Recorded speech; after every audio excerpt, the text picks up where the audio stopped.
The Lord be with you. A reading from the Holy Gospel according to Mark. Jesus and his disciples came to the other side of the sea to the territory of the Gerasenes. When he got out of the boat, at once a man from the tombs who had an unclean spirit met him. The man had been dwelling among the tombs, and no one could restrain him any longer, even with a chain. In fact, he had frequently been bound with shackles and chains, but the chains had been pulled apart by him, and the shackles smashed, and no one was strong enough to subdue him.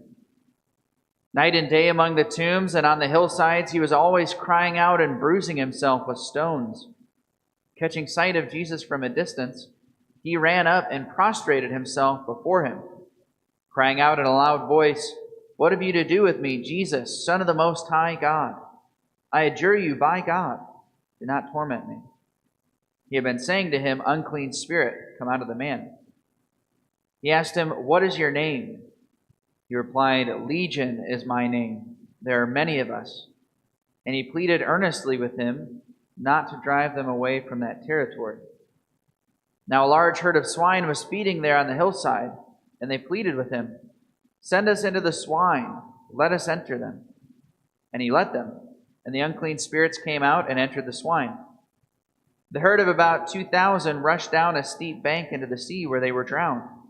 The swineherds ran away and reported the incident in the town and throughout the countryside. And people came out to see what had happened.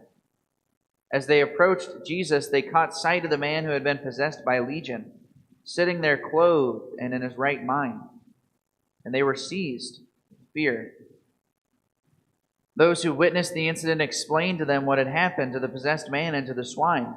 Then they began to beg him to leave their district. As he was getting into the boat, the man who had been possessed pleaded to remain with him.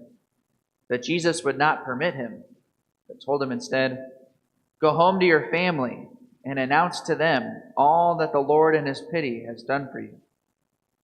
Then the man went off and began to proclaim in the Decapolis what Jesus had done for him. All were amazed. The Gospel of the Lord.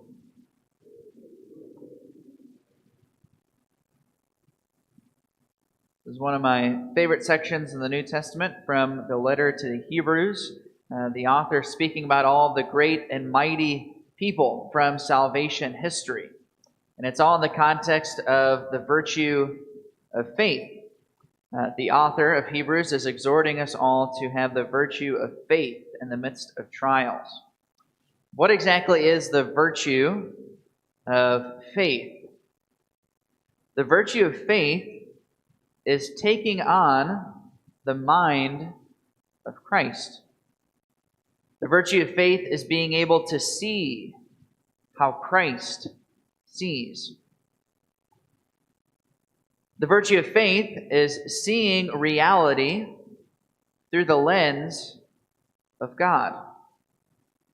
And through the lens of God, the sufferings of this present time, the hardship of our life here on earth, is nothing compared to the glory that will be revealed to us.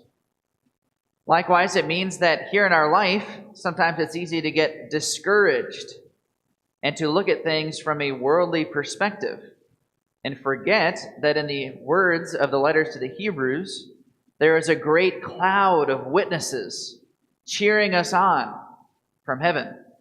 There are angels and saints interceding for us. There is a spiritual battle taking place all around us if we have the eyes of faith to see how God sees.